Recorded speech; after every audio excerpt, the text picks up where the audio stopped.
Hi, my name is Ali Sarafzadeh. I'm a 2009 graduate of the Fuqua School of Business. My area of passion is building innovative solutions in highly regulated industries like government, education, and fintech. My background includes having been the chief product officer for a national government technology startup with solutions deployed to over 30 states. I was also co-founder of an education technology startup that was used in 4 states and had 5,000 daily users. And I'm now co-founder and chief product officer of 2 venture-backed startups in the HR and fintech spaces. And now with COVID, the world is changing rapidly. We're seeing universities abandoning the SAT. Many parents are struggling with the economic challenges of COVID and paying for college, while the students themselves are struggling with engagement and mental health issues in a remote learning environment.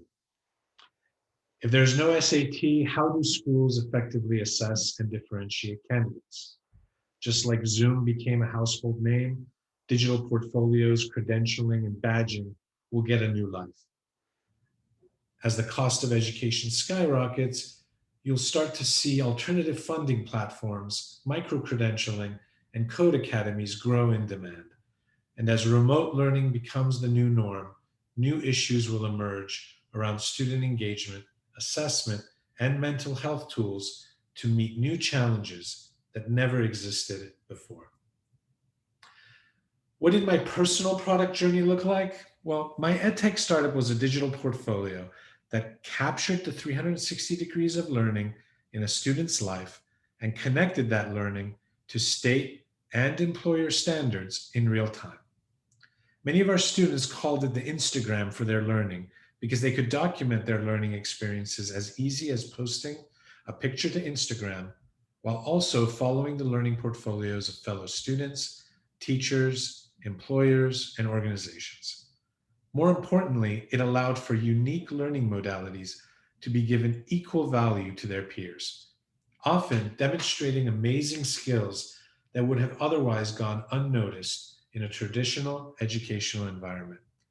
It also allowed your tutors, coaches, mentors, and employers to access the platform and comment or make recommendations that would then be used by the school or district in further personalizing your learning. We were mission-driven and passionate about bringing equity to education based on capturing real-life skills and connecting it to your school in real time. This could only be done through the use of a standards-connected portfolio that lived and grew with the student. In the area of alternative lending, we created Sasebo, intended to disrupt the stagnant alternative lending market with a platform that connects accountant, startup, and lender in a single view to facilitate and accelerate lending decisions. This product became ever more relevant as businesses struggled with PPP loans and short-term financing alternatives during COVID. And it became clear that the market needed a closer connection between the accountant, the raw accounting data, and the lender.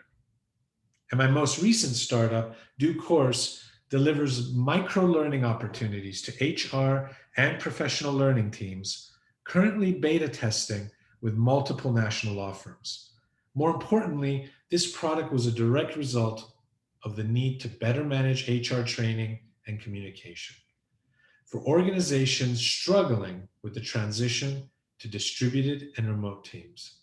Before DueCourse, HR, professional training, and corporate compliance efforts were lost in email trails with low engagement rates and zero insights into what was working and what wasn't.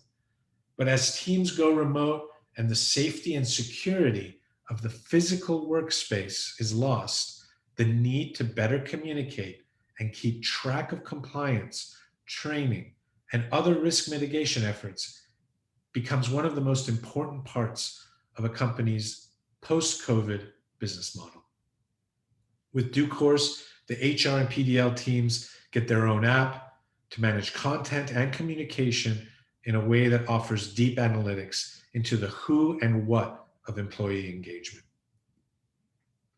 So why am I speaking to you today? Well, I'm still very passionate about education and the use of technology.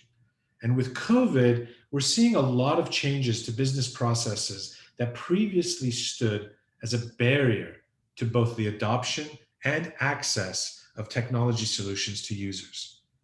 And as those business processes adapt within schools, districts, universities, we also see a greater willingness to leverage new technology solutions to achieve desired pedagogical and performance outcomes. As a hackathon participant, there's no better industry to which to use your skills as the intersection of technology and education. So, with the above examples in mind, how should we think about EdTech? Well, at a very high level, solutions in EdTech generally serve one of three purposes: the management of learning, knowledge acquisition, assessment, and credentialing. And you've probably heard of and used many technologies in these various areas. For example, your typical learning management system, massive online open courses like edX or Coursera, or your school's online gradebook. But even within what looks like a mature and well-served market, you can still find many opportunities to be of service and innovate. In particular, there are always challenges related to equity, access, standardization, and validation issues in education. For example, equity is a huge challenge in EdTech, and efforts include the development of personalized learning technologies that allow students to learn at their own pace, or technologies that allow teachers to adapt to different types of learning modalities. Next, think about how COVID has changed the educational landscape and what opportunities exist for startups and new participants. Keep in mind, technology in general has been accelerated because of COVID. Solutions that would not have been invented or would have taken longer to mature are now coming to market with huge demand. Zoom is a great example of this. Remote learning will no longer be an experimental thought exercise. It is now the reality of delivering educational content in a way that can be accessed, standardized, and validated, whether it's a teacher professional development or for student learning. Also, artificial intelligence will fill the void created by the absence of physical presence in schools. For example, what does student engagement look like in a digital remote world? Blockchain will also be part of the discussion again, as states and schools struggle with challenges related to the movement of students, credentialing, standardizing learning and labor between jurisdictions and with different standards. So I encourage the teams to think 10 steps ahead to a future where education doesn't look the same. In my opinion, it will be a future where teachers are certified in project management and help students manage resources, where universities will begin offering micro-credentialing and career-focused offerings that connect to specific employer standards, where AI is used to measure engagement, authenticity, and equity to resources and opportunities based on skills and not access.